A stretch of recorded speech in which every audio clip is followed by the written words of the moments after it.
This is Tell Me Exactly. I'm your host, Meredith Jensen. And today we're telling you exactly how to handle medical and police workflows during high acuity events or high acuity call types.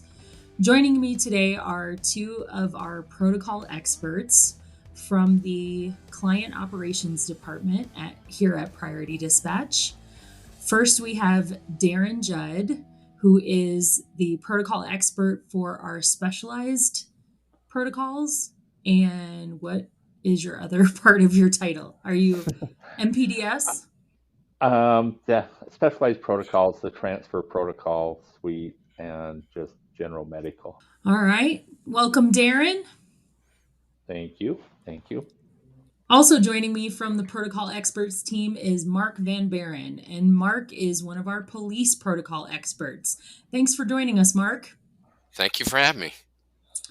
All right, so let's start with when we talk about high acuity events or high acuity call types, what kinds of calls are we talking about, Darren? What does that mean, high acuity?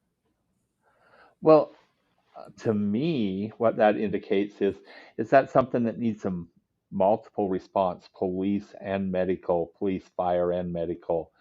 Is it multiple vehicles in a traffic accident, for example?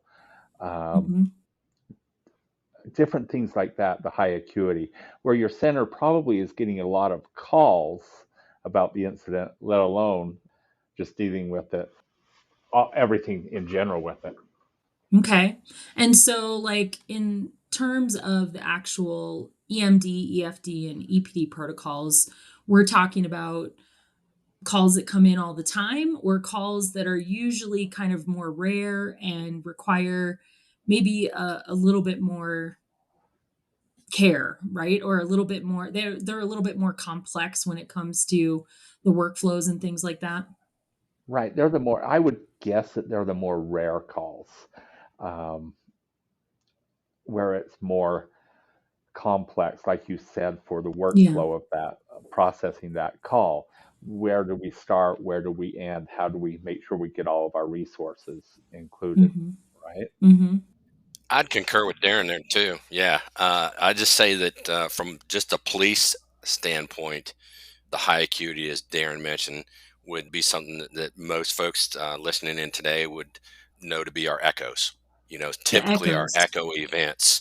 So from our case entry in police, we've got six of those right up top. And I know we're today looking at predominantly motor vehicle collisions, crashes, and injuries from those crashes, things of that nature. But like Darren said, it's usually a lower number event or a percentage of event. If you look at that data, thankfully our echoes are way down there, less than 1% of all the calls we take. So it's not a humdrum thing. It's a fast and furious thing that we don't always have to deal with every given moment, depending on obviously on the jurisdiction. Okay, gotcha. So when it comes to medical calls that would be considered, quote unquote high acuity, those calls that, we're going to be they're more severe when it comes to patient care, they're more complex when it comes to potential scene safety issues and things like that. And so can you think of a few examples, Darren, of maybe what we're talking about here that maybe agencies, again, we know that these calls might be rare. They don't happen maybe every single shift on every single day. But what would be some of the things that agencies actually might get a little bit more frequently than, the once in a lifetime kind of call? Things that I can think of right off the top of my head is maybe it's a bus accident where you have multiple Okay. victims. Maybe it's a truck accident, a tanker accident where you might have hazmat, where then you need all the people involved, right? Police, Hmm. fire, and medical dispatch. An assault is, could be, but probably one of the biggest ones that we probably deal with is probably the active shooter situation, Hmm. where that could be the very high acuity call. Yeah. And we're trying to gather tons of information. So essentially, it could really be any call type. It just more has to deal with the complexity of the situation, right? Like we're talking about either something about the scene, something about the actual situation is making it more than just the sort of run of the mill call that you're used to, right? And so when we talk about workflows with these types of calls, what are we really referring to when it comes to workflows? I think what we're really talking about, and Mark, help me out here, but I think we're talking about if I'm a user agency and I use just medical, do I just go into medical and process it there? But if I'm a police and medical or police fire and medical, which discipline do I start with? And Okay. where do I go? And or do I even need to launch all three of them? Or do I just stick with one? And I think that's the workflow that we're talking about today. Would you agree, Mark? I would, and I just concur in the fact that it really depends on what that caller tells us exactly what happened when we answered that phone at the very beginning. And that's going to probably give us some indication of where we need to start first. But again, we always want to leave it up to our clients to make those decisions and those difficult decisions through leadership management and supervision to decide the scenario given there with Darren. Where do we start first? And yeah, that workflow is important, extremely important. And but we got to gather that information for these high acuity events in a hurry Yeah. and get units rolling. I'm really glad that you said that, Mark, because I think the importance of understanding that each individual user agency really needs to kind of set up the expectations for their dispatchers for using the systems specific to what's going to work for them, right? What kind of local resources do they have available? How do they want those resources kind of triaged and assessed quickly? Again, depending on what we get from the okay, tell me exactly what happened kind of question, or what information the caller is providing, right? So the three of us have you know had experience working with agencies all over the place over the course of many, many years. And we have probably seen this done in dozens, if not, multiple dozens of different ways, right? Because again, there really is no one size fits all when it comes to making some of those decisions. Yeah. So, what kinds of things, Darren, do agencies need to really take into consideration?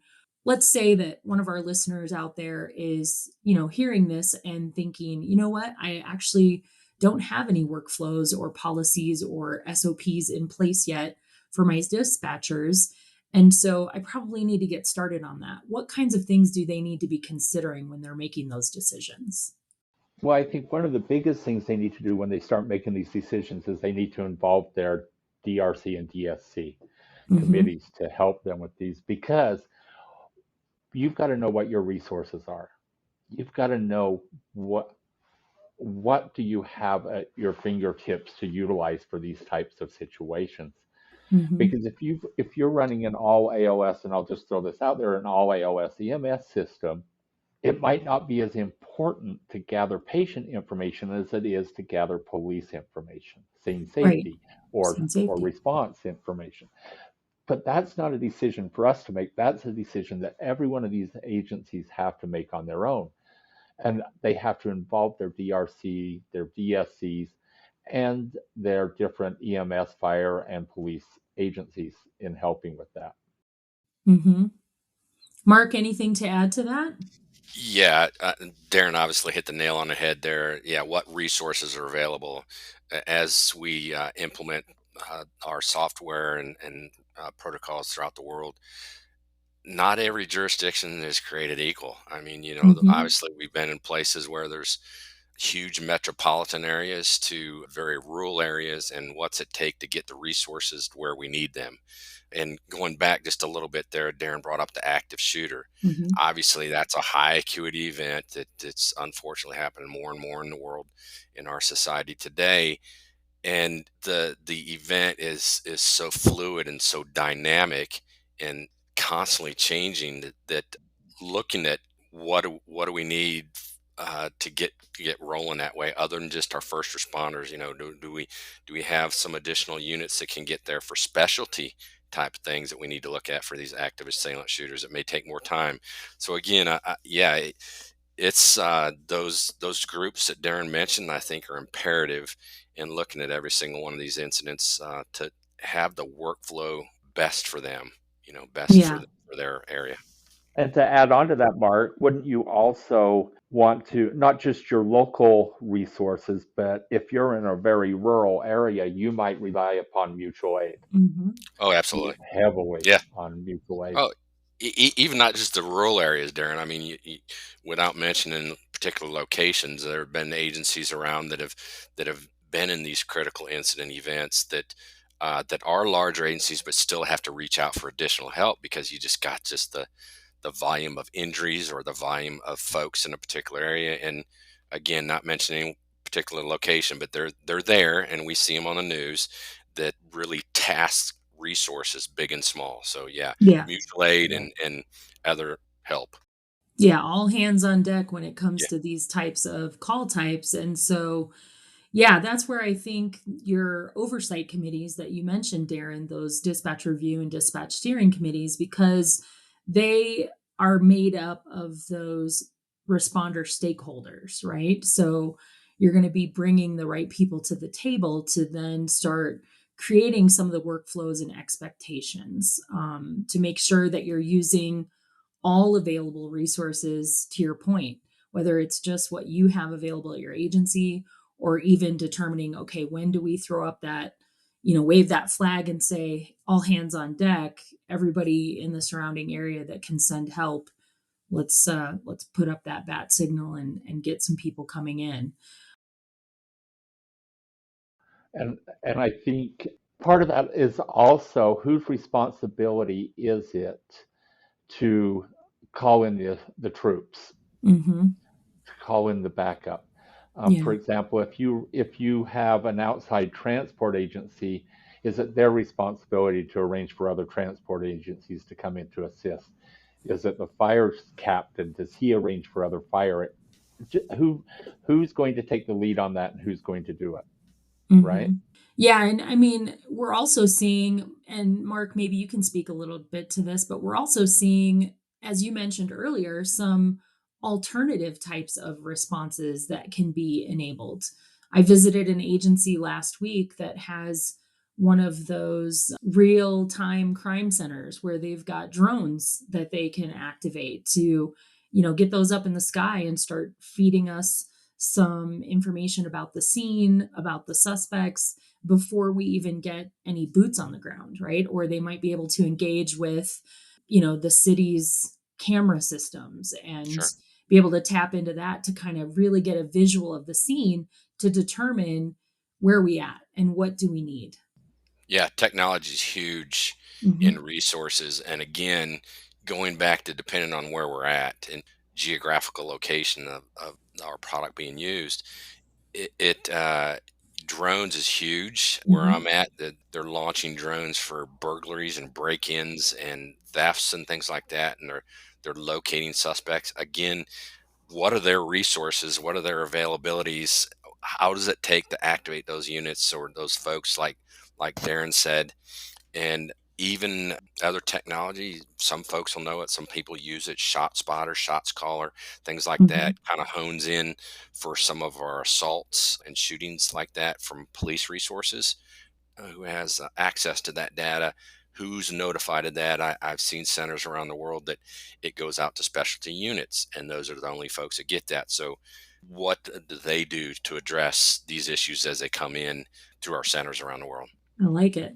And I think one of the other things that I think is important for our listeners to kind of take away from this discussion is that, we have the performance standards, because I want to bring it back to the dispatchers, the call takers, the people that are on the phone with the people that are reporting these types of incidents. And that's really where the incident starts, is from that answering that call. And how do we determine quickly and sort of triage and really get things moving in the right direction based on, what we have going on locally. So the performance standards allow for, if the agency needs to create and add in some additional questioning to determine what their pathway is going to be for these types of calls, right? If they're, to your point, Darren, if they're only using EMD for medical, and we have a situation that involves any kind of scene safety, the agency then probably needs to come up with some sets of questions that would then address those scene safety things. Whereas for those, double or triple discipline users, they've got police questions that are going to address some of those scene safety things, right? And I think also reminding our users, even if you're just a medical user, that we have the active assailant available in medical ProQA, right? Or even now in fire ProQA as well. So just making sure that they understand that just because you're not using those other disciplines doesn't mean that you can't have access to the questions and instructions that can be absolutely critical in these types of incidents that are high acuity and low occurrence. And that's very true, Meredith. I was actually at an agency a couple of weeks ago that morning they had an active shooter, and they only used medical. And I actually asked them. I says, "Did you launch the active assailant or active shooter protocol out of medical and follow it?"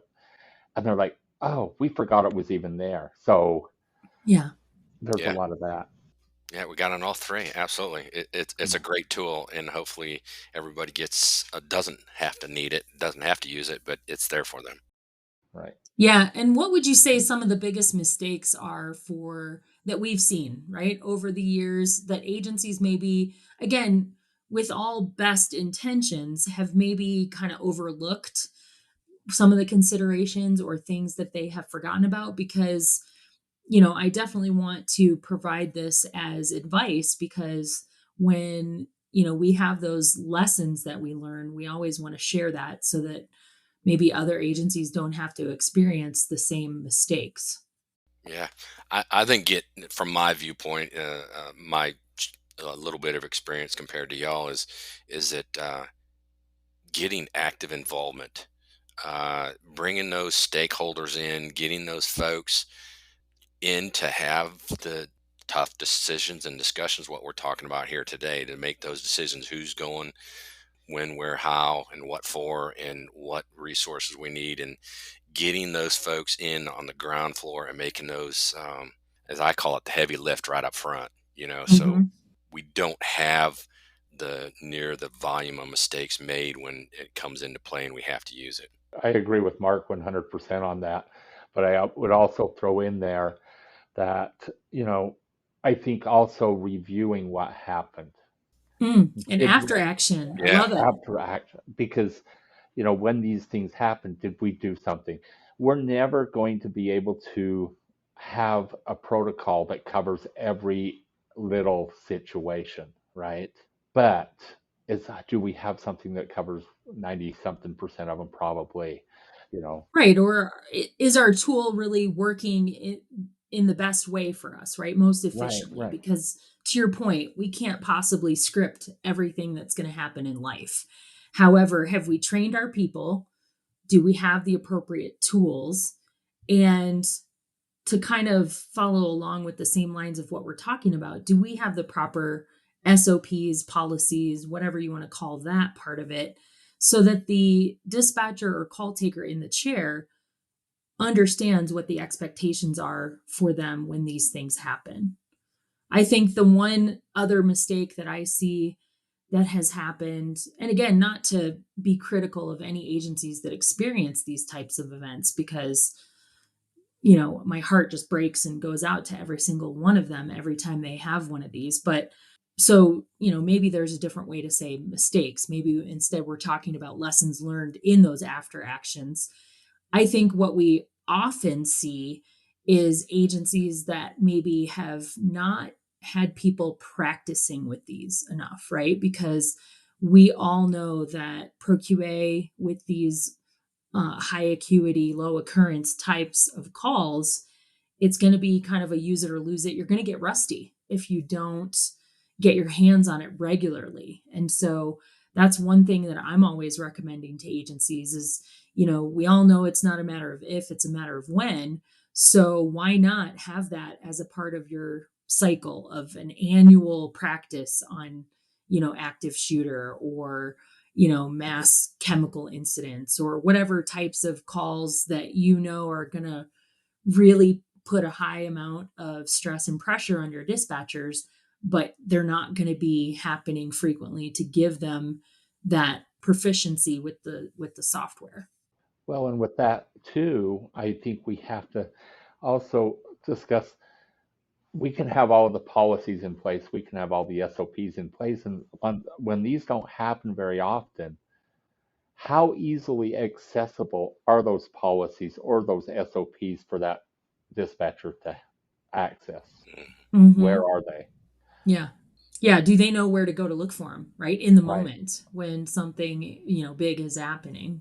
So, yeah, I think refreshers on that kind of thing and refreshers on the use of the system for sure. And how is it in a three-ring binder that's got 400 pages in it? Or is it Right. something something easily found? That's, Hopefully it's digital and it's searchable, right? right, Like I can type in right. some keywords and find it quickly. Yeah. I don't think enough can be said about that after action. I agree, Darren. Again, going back to the active assailants, that's how we learn from these incidents: is going back and look at what happened, how, where, what, when, and what could we do better. And Hmm. that there's always new things that these folks are out there doing, committing these crimes and doing these heinous things, but we have to learn from what they're doing so we know how to address it accordingly in our centers. Hmm. And I think we've got to make sure that we're not afraid of change. If we see something that didn't work, don't be afraid to change it to get it to work or Yeah. try Yeah. something different. Yeah, I think I would agree with that wholeheartedly too. I mean, I've seen agencies just really make some impactful and meaningful change to their workflows, to their policies, to their procedures based on the lessons of sort of what not to do because we tried this and in a real life situation and we learn that that doesn't work, right? And of course we always want to be more proactive than reactive, but sometimes when it comes to these types of situations there's not a lot of choice for that. Of course we can put, to your point, we can put as many plans and policies and things like that in place, but we're not ever going to be able to try to script out everything that happens in life. So the best thing that you, I think, really can set your dispatchers and your staff up to be successful in those critical moments is training them on some critical thinking and kind of decision making Mhm. based on what they're hearing and what they know to be the resources that are available to them, right? And that's essentially what our protocols also provide, right? Is that sort of triaging with the questioning and things like that. Right. And ultimately, it's the agency's decision Mm-hmm. to decide how they're going to process that first. Yeah. And to your point, put some policies in place that we think are going to work. And if they don't, come back to the table, be willing to make those changes and adjustments after that, after action meeting or whatever it is that you're going to kind of debrief and analyze what worked and what didn't. So, what are some of the core principles that our listeners should really take into account when, again, we talk about how it's important for each individual agency to determine what they want to do and how they want to respond to these types of things? If you had maybe three things that they really need to focus on to get them started, what would be your recommendations? Involvement. I say to get as many folks as you possibly can involved. You guys know I come from a long years of law enforcement, and Mm-hmm. we mentioned change, a slow change in law enforcement, but uh, law enforcement doesn't think the same way firemen think, doesn't think the same way medical personnel think. So when you get those folks in the room together, we all see something differently, and I think we all have something very important to add, to bring to the table, and we got to be willing to listen to each other and collectively do this together. And I think that's what I think is just and don't be rushed. I mean, I've seen agencies, I know you've seen them, Meredith and Darren. You Mm-hmm. see agencies, we got a deadline to make and we get in a rush, and sometimes we leave things behind. And that's been a tough lesson for some. But then Mm-hmm. just getting everybody together too. It's hard to get all those folks collectively together and have these discussions moving forward. Okay, so involvement, I love it. Yeah. That's, yeah, I would agree. Darren? I think along with your involvement, one of the things that you've got to take into account, and we've talked about this, is your Mhm. resources. What Yep. resources do you have that will be available for these types of situations?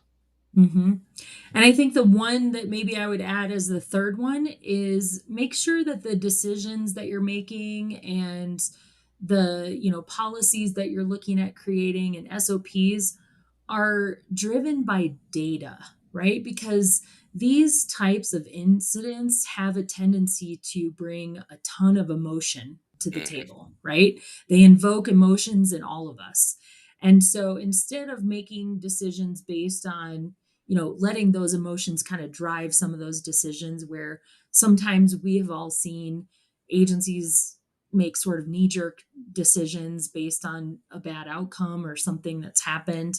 But instead of allowing that emotion to drive those decisions, look at the data. Look at the data, right? And research what have other agencies tried that either worked or didn't, right? Learn from other people's incidents, what they took away and what how they could improve. Not to say that there's a guarantee that that's going to work for your agency, but be digging around in your data to look at the numbers on things, because that's one thing that I'm always a big proponent of when I visit agencies, especially when it comes to change management, right? I'm a big believer in incremental change for the dispatchers, right? We don't want to just be changing stuff for the sake of change. We don't want to overwhelm them or bombard them with too much change all at once, but also make sure that those changes are based on real numbers, right? Like, I've seen agencies make the mistake of creating a whole entire policy because of an incident that involved, one specific type of bad outcome. And when you pull the numbers, that call never comes up, right? And so then they're like reworking and changing their workflows and stuff like that based on something that it has a small likelihood of really even happening, right? Or really affecting their resources and things like that in a very small way, instead of looking at, okay, what does the data tell us is going to be the more, biggest effect to our resources and things like that. And when you say that they've got to take the data, yes, 100%, but also the emotion part of it. They've got Mhm. to, you can't have the knee jerk reaction and make those changes all of a sudden 5 minutes after the event happens. Sure. I mean, there's definitely value in meeting immediately after the incident so you don't lose some of those details, that if time passes we start to lose some of the details. But yeah, to your point, that's not the time to make changes. That's the time to take a step back and just look at what happened, dig into that data, evaluate what could we do differently. So, Mark, talking about scene safety, since you're my police expert, what are some of the maybe main things that agencies, as kind of an umbrella looking at this, what are some of the things that are going to help them look at the best decisions for scene safety, responder safety, caller safety? Yeah, from the police aspect, you all know that from the incident priorities, from a EPD standpoint, we put our officers, deputies, safety first in our incident priorities. So everything we do, every single question in the protocol starts with that. And then our caller, and of course, then we want to catch a bad guy, and get as much information as we can.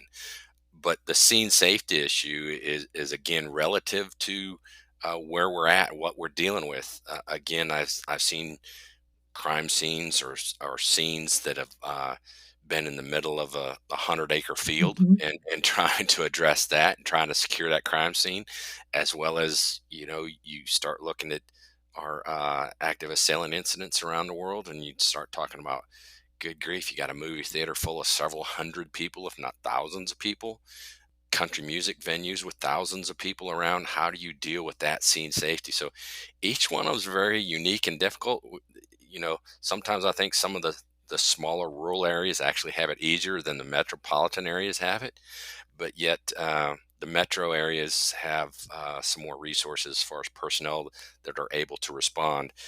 Yeah, the basics, when we go, once we hit officer deputy safety care in our car, then we want to get as much information, suspect description, vehicle description, anything else that the caller may be able to tell us about the person.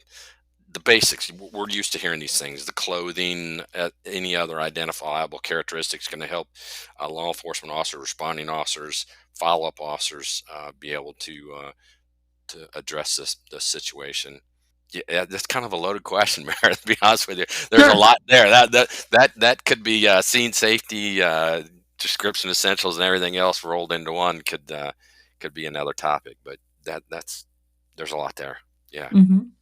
All right, so we've definitely given our listeners a lot to think about in terms of, again, if you're out there listening and you're thinking, you know what, we probably need to do a little health check on our own policies and procedures when it comes to these types of calls, whether you're a triple discipline ProQA user or a single discipline ProQA user, the importance of having these kinds of things in place is absolutely critical. So let's just kind of wrap things up, Darren and Mark, if we can, by sharing any extra special success stories, agencies that you've seen that maybe have done some things that I always kind of say I would love to clone you and sprinkle you a little bit of you around to all of my other agencies, right? So what are some of the ones that you've seen, again, without, giving any specifics of agency identifiers, but what are some of the approaches that you've seen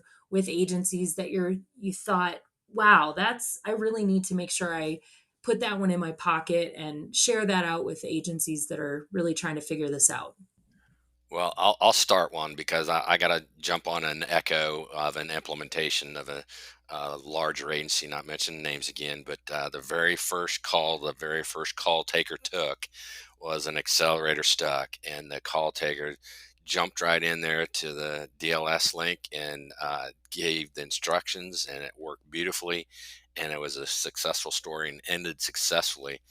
And Excellent. thankfully, thankfully, hopefully, not everybody gets that as their first call. But Right. goodness gracious, it was wonderful that it worked. And yeah, so that was mine. One of the ones that has stood out for me.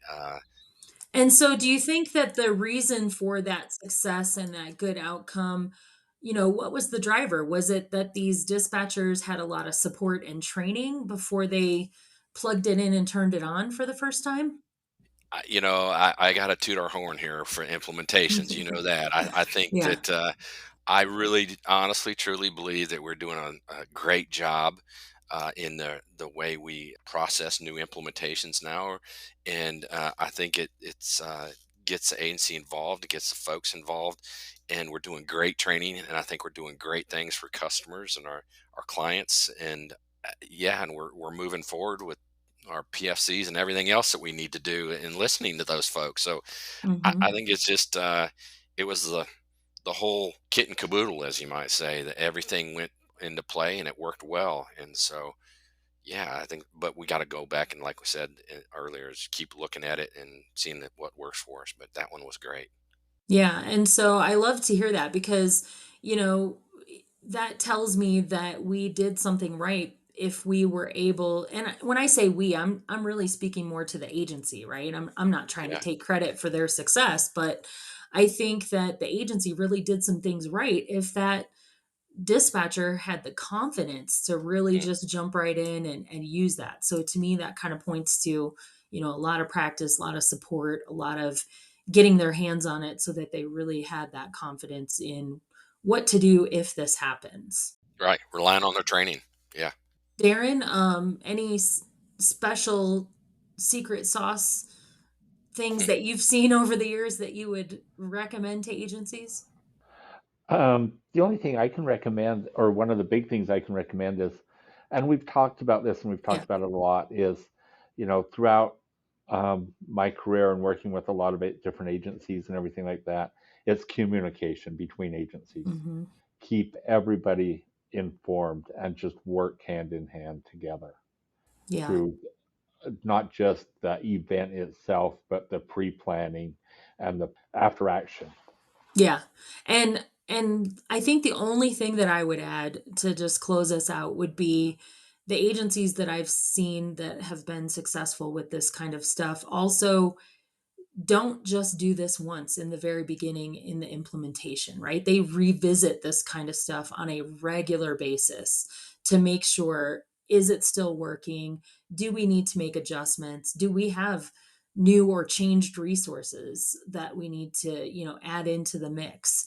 And again, they're looking at the data to make those changes and adjustments. So fellas, thanks so much for joining me today. I love this topic, and I think that, our listeners can really take away a lot of really helpful nuggets on this one for a call type, or a situation coming in on the phone that nobody wants to get, but we all have to be ready for, right? So I really appreciate you spending your time with me today and sharing your expertise with all of our listeners and all of our user agencies out there. Thank you for having me. It's been great. Thank you, Meredith. Thanks for tuning in. If you enjoyed the show, give us a 5-star rating wherever you get your podcasts. Be sure to let us know what you liked and subscribe and follow us on Instagram and Facebook. Look for @TellMeExactly to get the latest on all things emergency communications. Tell Me Exactly is a Priority Dispatch Corporation podcast developed by our team of protocol experts and hosted by me, Meridith Jensen, with Cody Ekman as producer, Reading Roberts as sound engineer, Scott Robinson and Jason Barber as executive producers.